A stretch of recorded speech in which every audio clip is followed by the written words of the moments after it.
చచ్చిన వాళ్ళను కూడా మంచిగా బాజాబందీతోని డాన్సులు వేసుకుంటా సంతోషంగా ఉత్సవాలు జరుపుకునే సంస్కృతి కాంగ్రెస్ పార్టీది.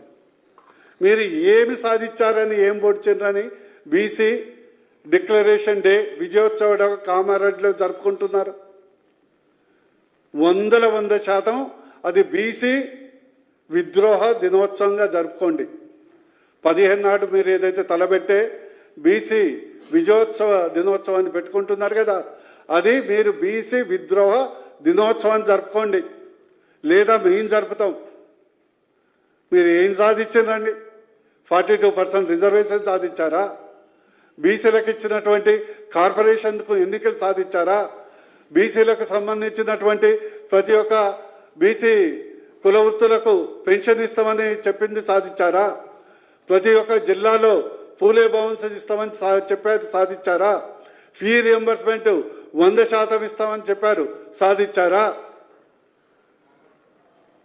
బీసీలకు 42% కాంట్రాక్టర్లో రిజర్వేషన్ ఇస్తామని చెప్పారు, సాధించారా?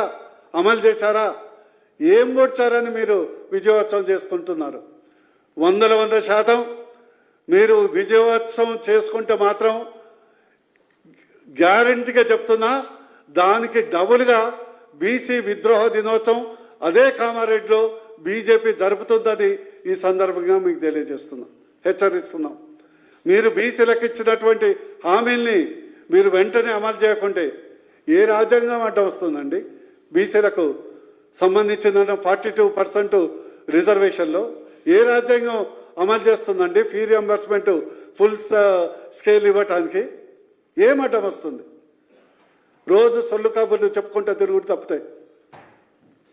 అదేవిధంగా మూడో అంశం ఎట్లా ఉందంటే, రాహుల్ గాంధీది పరిస్థితి సంకన పిల్ల పెట్టుకొని ఊరంతా వెతికినట్లుంది.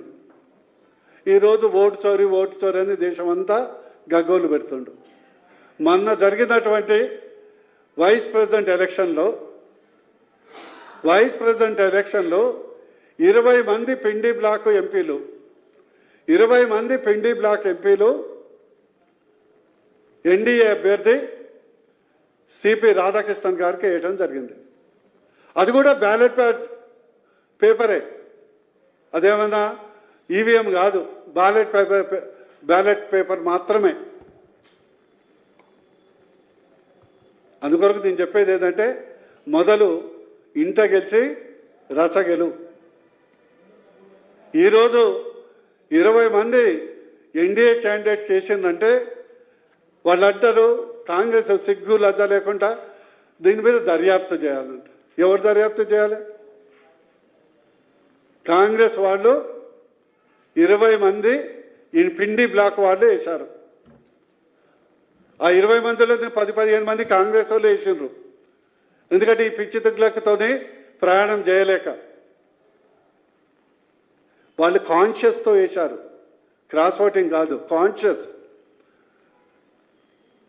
భారత జాతీయవాదానికి వేశారు, మోడీ నాయకత్వానికి వేశారు, భారత మాతకి వేశారు, హిందూ సంస్కృతికి వచ్చారు, అమృత్ కాల్ దిశగా భారత్ను నడిపించడానికి వేశారు.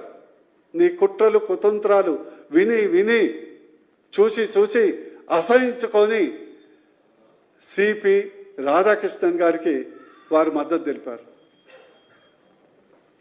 అదేవిధంగా ముగించే ముందు ఏదైతే పార్టీ ఫిరాయించిన ఎమ్మెల్యేలు వాళ్ళ జవాబు చూస్తుంటే